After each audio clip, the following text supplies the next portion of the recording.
Hi, welcome to tutorial 4, and this is also the final tutorial we have for the DCE session. And here we are going to briefly talk about how you can utilize our package to analyze your collected DCE data and how you can interpret the estimation results. So as we mentioned in the lecture, we should reorganize our raw data for the questionnaire into an organized format that can be easily recognized and imported to R for further analysis. So this is an ideal format that can be recognized by the package support.ces. So here, let's just suppose using our sample project, we have already collected 200 responses from university students. But of course, these data is not real data. It's just something I made up to illustrate how this will work for this practice. So as you can see, we have 200 responses here.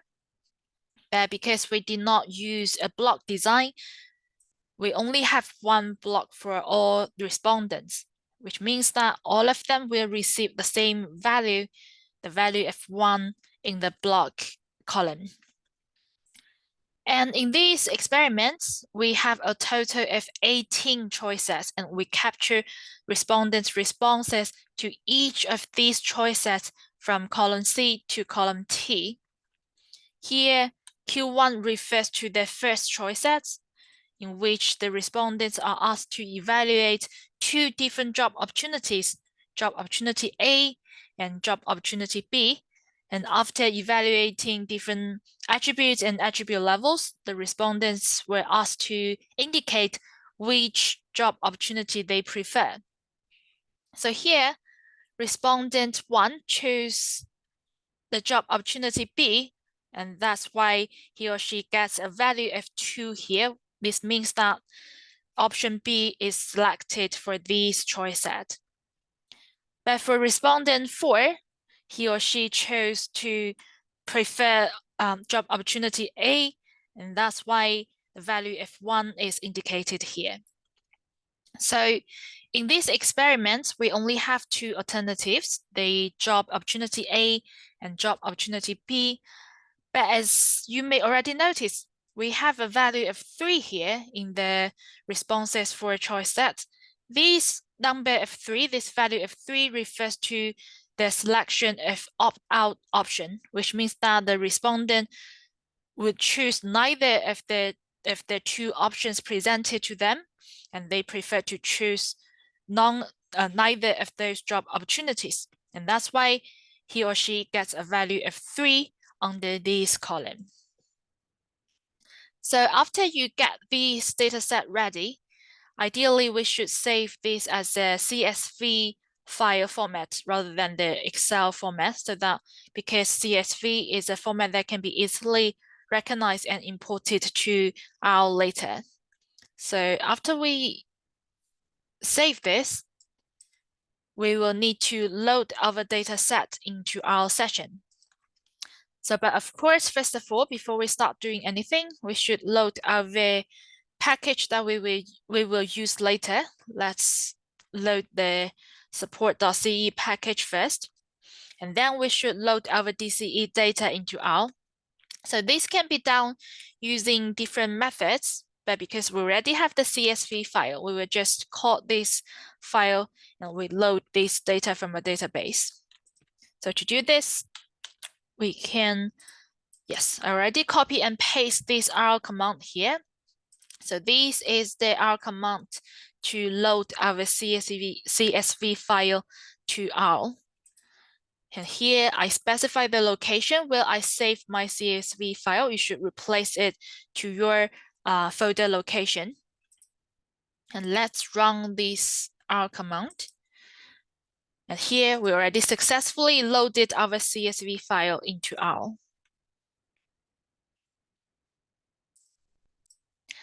And after we have our data ready, the next step is to tell R what our experimental design looks like. We need to specify our experimental design and the corresponding data. So we can do this. We can specify the experimental design using these R commands. You can copy them and paste them to our R script. So here I told R that our experimental design is saved to the object example. So we name this object as example. And we have a total of 4 categorical attributes in this experimental design. We have support, salary, and flexibility, and location. So here should be location, sorry. And after that, we should also specify our collected DCE data so that R will know that we collected data for this particular experimental design. So to do this, we should copy and paste these R commands here. Here, we're telling R that this data frame is our collected DCE data, and we have a total of 18 choices included in our questionnaire, and we capture the respondents' responses under these choice indicators from Q1 to Q18.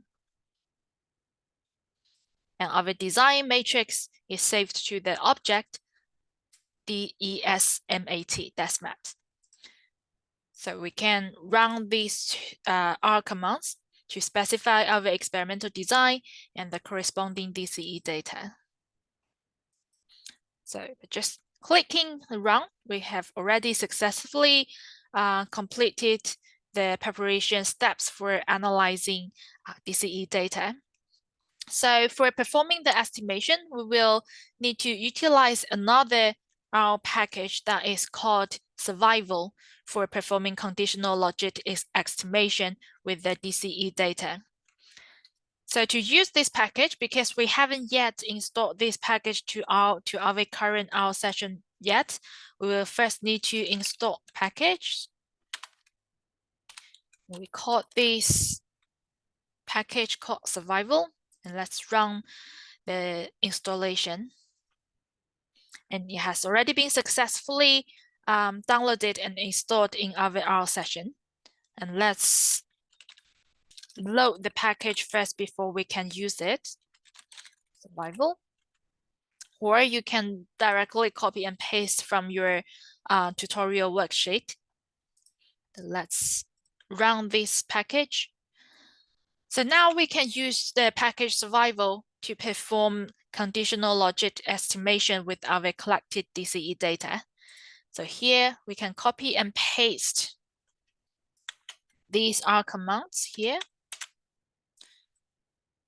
Here we're telling R about our experimental design in our data set here. We are using the C logic function within the R package survival. And let's run this command. So the analysis has already been successfully implemented, but the results are not yet being printed on the R console yet. So to show the results, we can type this command to call this object. And after we run this line, the estimation results will be printed here, as you can see. So just like this, already completed the data analysis for our DCE study. It's a rather straightforward process using only 2 R packages, the package support.ces and the package survival for performing the analysis. So let's take a look at the estimation results. There are several things that we need to pay attention to, that we need to look at when we interpret the results. The first is the coefficient here. Here in the printed output, it highlights the coefficient for each attribute and attribute levels in our experimental design. So if your attribute only has 2 levels, it will only show the coefficient for the second attribute level. If your attribute has more than 2 attribute levels, it will omit the first level and only show the later ones. For example, like here, the salary, we have 3 levels under the salary attributes, 10% below the average, and 10% above the average. Here it will omit the first level and only show the coefficient for the later 2. The second thing that we need to pay attention to is the standard errors here. So it shows the standard errors for each attribute and their levels. And one more thing we need to pay attention to is, of course, the p-value, which tell you whether the interactions, the effects you are observing is statistically significant or not. So one more thing that is not relevant to the main effects, the main interaction results. One more thing that we need to look at is the likelihood ratio test, which tells you the fit of your selected model. So I already outlined detailedly about how you can interpret these estimation results. So if you look at the coefficient, so the positive coefficients actually indicate that the increasing the level of the attributes also increase the probability that an individual or your target respondent would choose this alternative, while the negative coefficient indicate that increasing the level of the attribute will actually decrease their willingness or their probability of choosing the alternative. So the standard error here indicate the precision of the coefficient estimates.